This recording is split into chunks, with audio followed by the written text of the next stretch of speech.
first reading for today, the second Sunday after Epiphany, is from 1 Samuel chapter 3, verses 1 through 10 and 11 through 20. Now the boy Samuel was ministering to the Lord under Eli. The word of the Lord was rare in those days. Visions were not widespread. At that time, Eli, whose eyesight had begun to grow dim so that he could not see, was lying down in his room. The lamp of God had not yet gone out, and Samuel was lying down in the temple of the Lord, where the ark of God was. Then the Lord called, "Samuel, Samuel."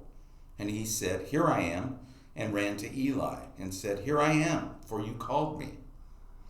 But he said, "I did not call. Lie down again." So he went and lay down. And the Lord called again, "Samuel." Samuel got up and went to Eli and said, "Here I am, for you called me." But he said, "I did not call, my son. Lie down again." Now Samuel did not yet know the Lord, and the word of the Lord had not yet been revealed to him. The Lord called Samuel again, a third time, and he got up and went to Eli and said, "Here I am, for you called me." Then Eli perceived that the Lord was calling the boy. Therefore Eli said to Samuel, "Go, lie down, and if he calls you, you shall say, 'Speak, Lord, for your servant is listening.'" So Samuel went and lay down in his place. Now the Lord came and stood there, calling as before, "Samuel, Samuel." And Samuel said, "Speak, for your servant is listening." Then the Lord said to Samuel, "See, I am about to do something in Israel that will make both ears of anyone who hears it tingle. On that day I will fulfill against Eli all that I have spoken concerning his house, from beginning to end. For I have told him that I am about to punish his house forever for the iniquity that he knew, because his sons were blaspheming God, and he did not restrain them. Therefore I swear to the house of Eli that the iniquity of Eli's house shall not be expiated by sacrifice or offering forever."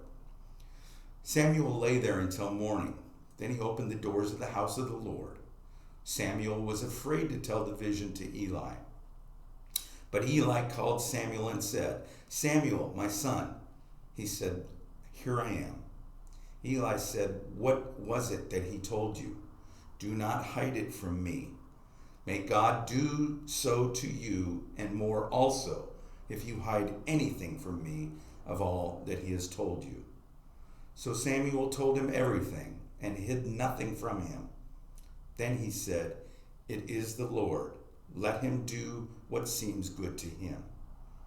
As Samuel grew up, the Lord was with him and let none of his words fall to the ground.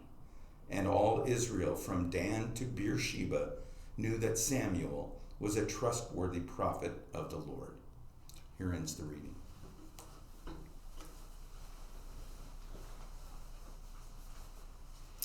The gospel appointed for today is from John, the first chapter, beginning with the 43rd verse.